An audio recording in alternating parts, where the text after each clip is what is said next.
दोस्तों नमस्कार। स्वागत है हमारी श्रृंखला इंसान की बनाई दुनिया में।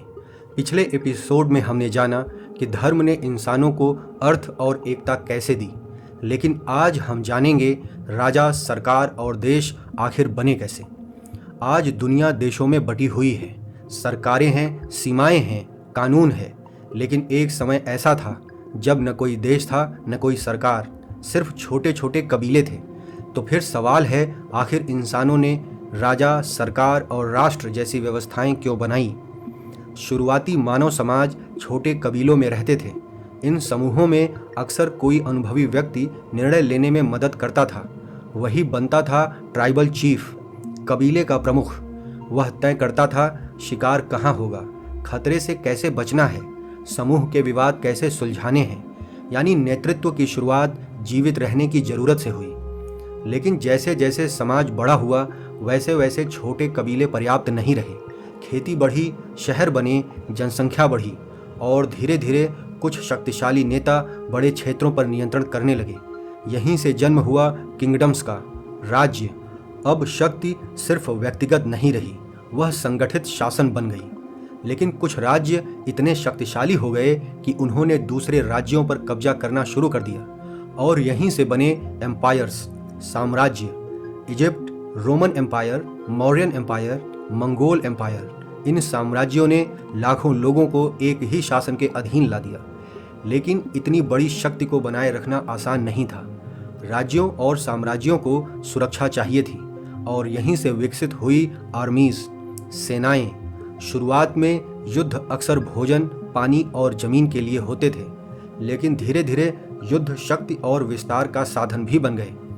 लेकिन सिर्फ सेना से समाज नहीं चल सकता था, उसे चाहिए थे रूल्स, कानून।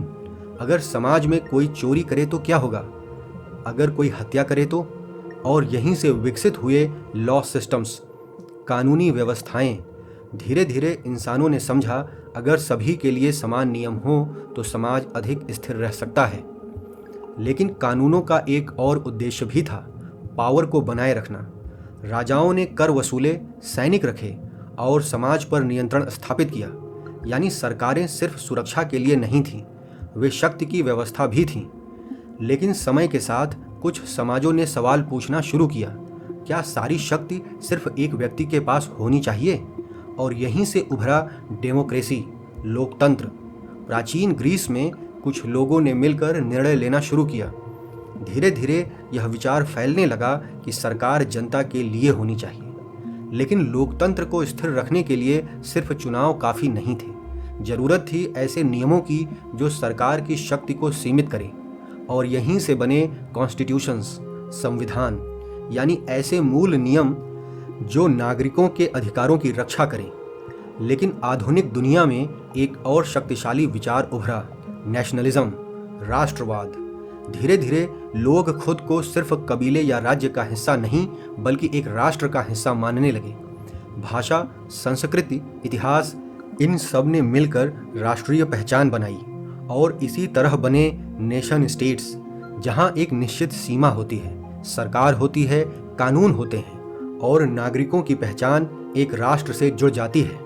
आज दुनिया में कई प्रकार की सरकारें हैं, कुछ लोकतांत्रिक हैं, कुछ अधिनायकवादी हैं। लेकिन लगभग हर आधुनिक सरकार कुछ मूल कार्य करती है, सुरक्षा, कानून व्यवस्था, शिक्षा, आर्थिक व्यवस्था। यानी आधुनिक सरकारें विशाल और जटिल समाज को व्यवस्थित रखने की कोशिश है। सोचिए, शुरुआत कुछ छोटे कबीलों से हुई थी, लेकिन जैसे जैसे मानव समाज बड़ा होता गया वैसे वैसे व्यवस्था की जरूरत बढ़ती गई। और शायद यही कारण है कि शक्ति और शासन की व्यवस्था विकसित हुई। आज हम जिस दुनिया में रहते हैं वह सीमाओं, सरकारों और कानूनों से बनी है।